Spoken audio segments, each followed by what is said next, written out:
one of the greatest achievements in the Nixon administration, Carl Butz, who was in charge, the Secretary of Agriculture, bragged that he had made the American farm family go from producer to consumer, so that they, in fact, even though they produce food on their farm, they don't eat the food from their farm, but go into the city and buy the frozen TV dinners or whatever and bring it back to the farm to eat.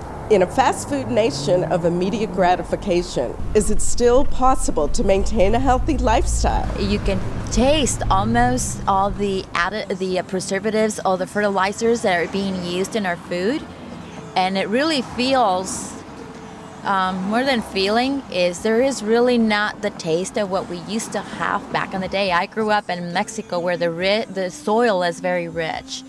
My parents grew produce, so I know what it tastes like. And I know I don't find that in the grocery stores.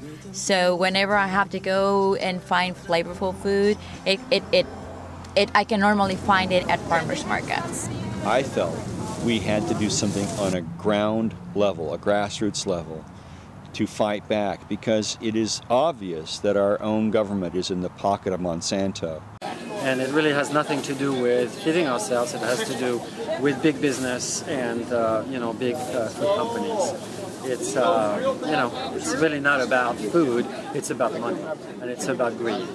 People are being reconnected to the food they eat through restaurants such as this one that features raw food. We're definitely a destination point for people from all over the world. We're a very progressive community of people that are very concerned and engaged in their health, and so people are able to come in here and eat food that is delicious, gourmet, raw, vegan, organic food, and it's going to change their life through really helping them bring more radiant health to them. I'm actually doing like kind of a raw food trip, so I'm really excited about being in California because the raw food here is amazing. So this is like a total 100% raw meal.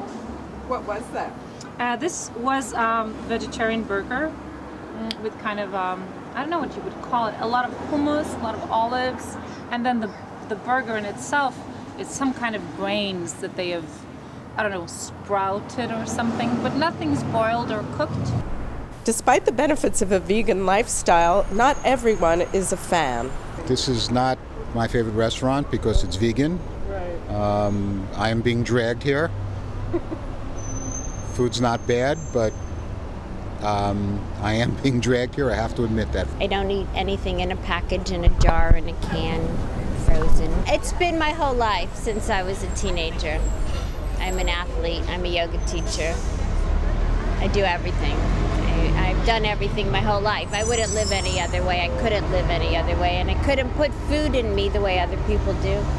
I'd be sick, and I wouldn't feel good, so there's no other way.